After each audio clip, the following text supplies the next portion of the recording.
कांग्रेस उपाध्यक्ष राहुल गांधी ने लोकसभा चुनाव को देखते हुए पार्टी के नेताओं को टिकट देने के लिए एक नया फॉर्मूला बनाया है। राहुल ने लोकसभा चुनाव को देखते हुए जिन सीटों पर कांग्रेस नहीं जीत रही है, वहां से महिला और युवाओं को खड़ा करने का मन बनाया है।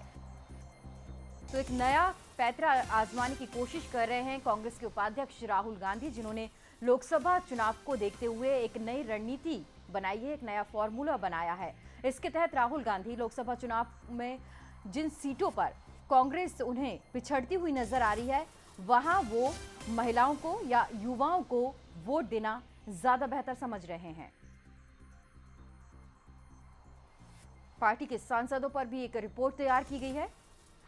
और ज्यादा जानकारी के लिए बात करते हैं न्यूज एक्सप्रेस संवाददाता अजय झा इस वक्त हमारे साथ जुड़ गए हैं। अजय, राहुल गांधी महिलाओं युवाओं की बात तो करते हैं, उनको बराबरी का दर्जा देने की बात तो करते हैं, लेकिन कांग्रेस जिस हालत में पहुंच गई है, अब जरूरी हो गया है कि महिला और युवाओं को आगे किया जाए।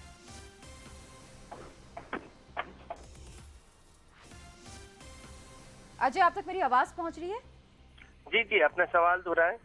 जी, राहुल गांधी ने एक नया फॉर्मूला तैयार किया है। जिन सीटों पर उन्हें लग रहा है कि कांग्रेस पिछड़ रही है, वहां महिलाओं को या युवाओं को टिकट दिया जाएगा। देखिए, कांग्रेस पार्टी ने खासतौर से राहुल गांधी की पहल पे ये एक टिकटों के लिए एक नया नियम और क्राइटेरिया आप कह सकते हैं बनाया जा रहा है कि जिन सीटों पे पिछले हाल के लोकसभा चुनाव में कांग्रेस पार्टी को अच्छी सफलता नहीं मिली है या नहीं जीतती आ रही है कांग्रेस पार्टी, उन टिकटों पे इस बार युवाओं को और महिलाओं को ज्यादा संख्या में टिकट दी जाएगी। और साथ ही इन टिकटों को सबसे पहले प्राथमिकता के तौर पर पहले चरण में पार्टी इनका ऐलान करेगी और 26 जनवरी के बाद स्क्रीनिंग कमेटी की बैठक शुरू हो जाएगी और फरवरी के पहले हफ्ते में सीईसी केंद्रीय चुनाव समिति की बैठक होगी और उसके बाद फरवरी के दूसरे हफ्ते तक आप देख सकते हैं कि कांग्रेस पार्टी अपने पहले चरण के टिकटों का ऐलान कर देगी। इसके अलावा कांग्रेस पार्टी की तरफ से पिछले एक साल से एक इंटरनल सर्वे करवाया गया है पूरे 545 सीट पे। मधुसूदन मिस्त्री को ये जिम्मेदारी दी गई थी और पिछले एक साल में उन्होंने ये इंटरनल सर्वे कराया है। खासतौर से जो सिटिंग एमपीज हैं उनके लिए उनका एक रिपोर्ट कार्ड तैयार करवाया गया है। ये उनका परफॉर्मेंस किस तरह से रहा, कुछ जो सिटिंग एमपी है उनके टिकट काटे भी जा सकते हैं। इस तरह से कुछ गाइडलाइन तैयार किया गया है टिकटों के चयन को लेके और उसी के आधार पे अगर इंटरनल सर्वे में किसी का फीडबैक पॉजिटिव नहीं है तो उसके भी टिकट काटे जा सकते हैं। कोटा सिस्टम जो बड़े नेताओं के लिए कहा जाता था कि वो कोटा सिस्टम के तहत टिकट लेते, उनकी कोटा सिस्टम को खत्म कर दिया गया है। तो कुछ ट्रांसपेरेंसी और खासतौर से ट्रांसपेरेंसी क्या अजय आप बात कर रहे हैं, क्या वो इसमें व्यावहारिक तौर पर हो पाएगी? क्योंकि महिला युवाओं को अगर आप मौका दे रहे हैं, आप ये कह रहे हैं भले ही वो सिटिंग एमपी हैं और उनको हटा दिया जाएगा, अगर अच्छा प्रदर्शन नहीं रहा इसके आधार पर मनभेद उत्पन्न नहीं होंगे इससे?